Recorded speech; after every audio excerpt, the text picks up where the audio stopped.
우리가 11장, 12장 말씀을 보면서 예수님이 복음을 전하시는 것에 대하여 반대로 예수님을 반대하고 비난하고 고발하는 그러한 이스라엘의 종교 지도자들의 그러한 모습을 볼 수 있습니다. 특별히 어제는 예수님께서 안식일의 주인이심을 선언하십니다. 예수님이 이 말씀을 하시게 된 여러 가지 이유들이 있지만 근본적인 것은 바리새인들이 안식일에 대해서 잘못 이해하고 잘못된 생각을 갖자 예수님께서 거기에 대해서 바꾸어 주시는 것입니다. 안식일의 참된 의미가 무엇인지 그런 의미를 말씀해 주시자 안식일의 주인이 인자이심을 말씀해 주시자 바리새인들은 예수님의 그 말씀을 받아들이면 좋은데 오히려 거기에 대해서 굉장히 안 좋은 생각을 가졌던 것 같습니다. 안 좋은 생각 정도가 아니죠.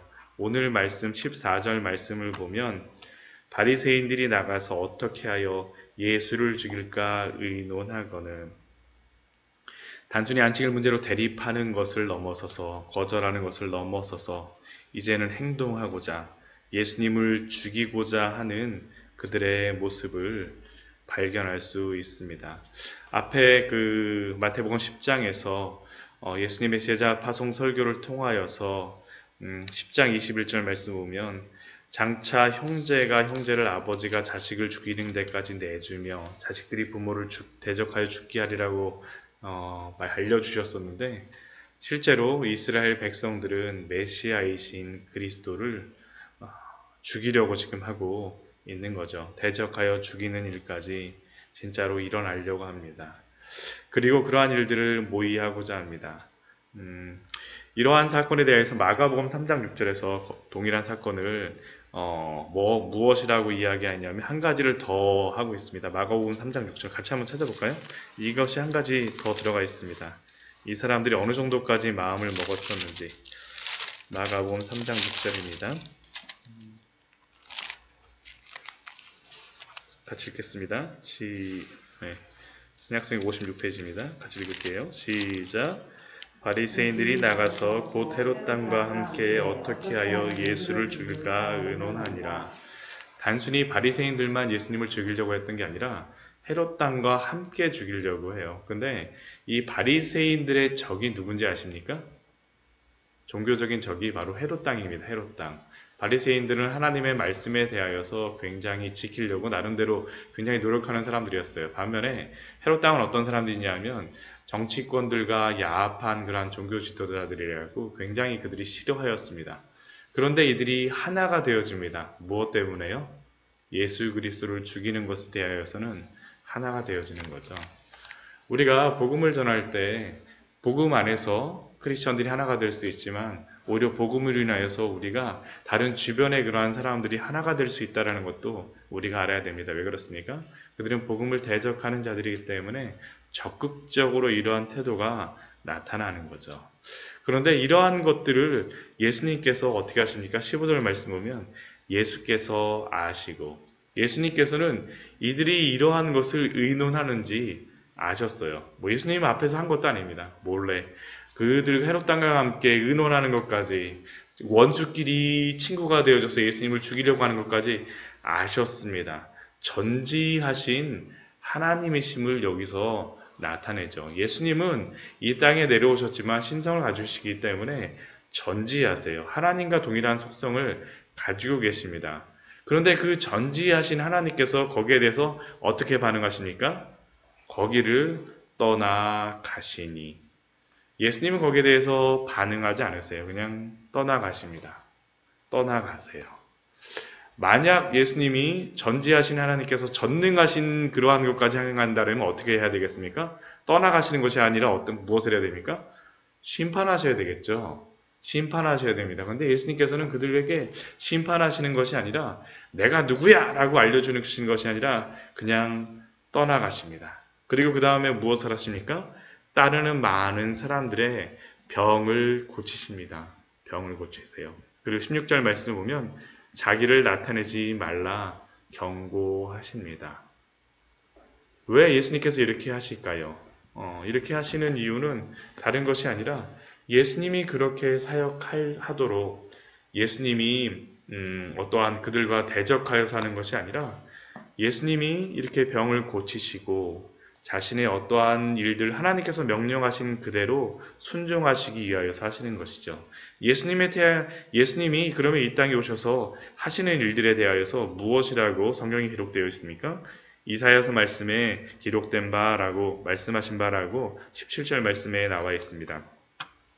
3절 말씀을 보면 예수님이 이 땅에 오셔서 하시는 일들에 대해서 알려주시죠. 전지하신 하나님께서 왜 피하셨는지. 18절 말씀을 보면 이렇게 이야기합니다. 내가 택한 종. 예수님은 하나님이 택하신 종이었습니다. 무엇을 하기 위해서요?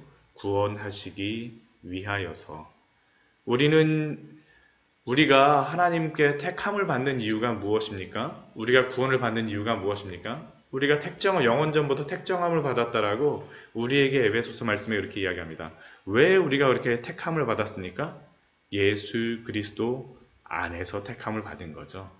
하나님께서 예수 그리스도를 택하여서 종을 삼으셔서 구원의 그러한 주로 삼으셨다는 것은 우리도 그 안에서 택함을 받아서 구원받는 자가 되어졌다라는 것입니다. 그리고 그 예수님은 어떠한 분이십니까? 내 마음에 기뻐하는 바 내가 사랑하는 자로다. 우리 이 말씀을 보게 되면 기억나는 말씀이 있죠. 어떤 말씀이 기억납니까? 우리 앞에 예수님께서 세례 받으실 때 하늘에서 소리가 들려옵니다. 무엇이라고 소리가 들립니까? 이는 내 사랑하는 아들이요 내 기뻐하는 자라. 바로 이사야서 말씀의 이 말씀이죠. 이사야서 42장 말씀에 예수님은 하나님이 기뻐하시는 자였었고 하나님이 사랑하는 자였습니다. 우리도 기뻐하는 자고 하나님이 사랑하는 자라고 우리에게 이렇게 성경에서 기록되어 있습니다. 왜 하나님께서 우리를 기뻐하시고 사랑하실까요? 예수 그리스도 안에서 우리는 하나님의 기뻐하시는 바가 되고 사랑하는 바가 되어지는 것입니다. 우리가 기뻐할 만한 어떠한 것이 있어서가 아니라 우리가 사랑받을 만한 어떠한 것이 있어서가 아니라 예수 그리스도 안에서 죄 많은 죄인들이 죄 없는 자처럼 예수 그리스도의 신부가 되어서 하나님께 기뻐하는 자가 되고 사랑받는 자가 된 줄 믿습니다. 이 일을 위해서 예수님께서 오신 것이죠. 그리고 이 일을 위하여서 내가 내 영을 그에게 줄 터이니 그가 심판을 알게 하리라. 19절 말씀을 보면 예수님이 그 사역을 하시는 방법이 있습니다. 기뻐하는 바가 되고 사랑하는 바. 어떻게 합니까? 다투지도 아니하고 들레지도 아니하리니. 이게 들렌다라는 말을 우리가 많이 쓰지 않는 말이지만 들렌다라는 의미가 무엇이냐면 소리친다라는 것입니다. 내가 옳다라는 것을 하지 않게 내가 옳아. 나는 예수 그리스도야 하면서 바리새인들과 같이 싸우고 다투고 소리지는 것이 아니라 나 메시아야, 나 그리스도야 그렇게 하는 게 아니라 어떻게 합니까? 아무도 그 길에서 그 소리를 듣지 못하리라. 예수님은 자신이 누구인지를 다투면서 소리치면서 증명하려고 하시지 않으셨습니다. 왜요? 20절 말씀에 보면 이렇게 말씀하시죠. 상한 갈대를 꺾지 아니하며 꺼져가는 심지를 끄지 아니하기를. 상한 갈대와 같은 우리의 영혼들을 위하여서 꺼져가는 심지와 같은 우리들, 꺼져가면서 연기 날마다 피우고 다투고 소리 지르고 나 누구야 하면서 막 우리를 증명하기 위해서 애쓰는 그러한 죄인들을 위하여서 예수님은 그러한 반대로 행하신 것입니다. 심판하여 이길 때까지. 오늘 말씀을 보면 18절도 그렇고 20절도 그렇고 심판한다라는 이야기가 두 번이 나옵니다. 심판을 이방에 알게 하리라. 20절 말씀도 보면 심판하여 이길 때까지 하리니. 예수님께서는 심판을 이방에게 알게 하셨습니다. 어떠한 방법으로 알게 하셨습니까? 자신이 자신에게 심판하시는 것이죠. 자신을 십자가에 못 박으심으로 말미암아서 이방으로 알게 하셨습니다. 그래서 예수 그리스도가 상한 갈대와 같은 우리들, 꺼져가는 심지와 같은 우리들을 마지막 심판 때까지 우리를 구원하여 우리를 사탄의 그런 권세에게서 우리를 온전히 지키실 때까지 우리의 모든 구원을 이루실 때까지 모든 우리의 그러한 구원을 이끄시겠다라는 것이 바로 오늘의 말씀입니다. 결국 예수님의 어떠한 부분이 나와 있습니까? 구원자로서의 그러한 모습이 여기에 나와 있는 것입니다. 결국 전지하신 그러한 예수님께서 왜 전능하심을 드러내지 않으신 것입니까? 구원하시기 위해서입니다. 구원하시기 위해서. 우리의 구원을 위하여서 모든 이방으로 심판을 알게 하기까지 예수 그리스도가 십자가에 달리셨음을 알게 하시기 위하여서 우리를 구원하실 때까지 예수님은 자신이 누구이신 것을 증명하지 않으셨습니다. 근데 사실은 예수님께서는 이스라엘 백성들에게 바리새인들에게 예수님이 대적하셨으면 그 사람들은 예수님을 받아들였을 것입니다. 왜요? 그들이 바랬던 예수님이 바로 그러한 모습이었거든요. 그들은 예수님이 오시게 되면 그리스도가 오시면 로마로부터 구원하실 거라고 생각했습니다. 로마로부터 구원하시는 방법이 무엇이 되겠습니까? 힘을 통해서죠. 군사적인 것을 통해서죠. 그런데 예수님은 그 방법을 결코 사용하지 않으셨습니다. 왜요?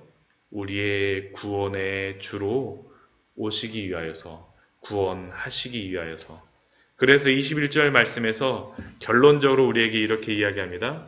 또한 이방들이 그의 이름을 바라리라 함을 이루려 하심이니라.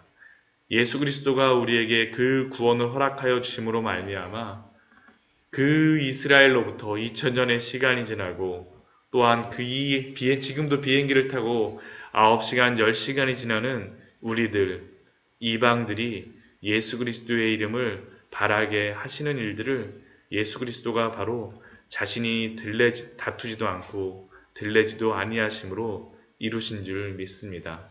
바로 오늘의 이 말씀, 어떻게 우리를 위하여서 이렇게 하신 것이죠. 아심에도 불구하고 거기를 떠나가시고 자기를 나타내지 않으셨던 이유는 바로 우리의 구원을 이루기 위하여서, 구원의 그러한 모든 것들을 이루기 위하여서, 십자가에 달리기 위하여서 하신 줄을 믿으시고 참된 구원의 예수 그리스도를 믿으심으로 말미암아 그 안에서 오늘도 승리하시고 평안을 누리시는 우리 귀한 성도님들 되시기를 축원드립니다. 예.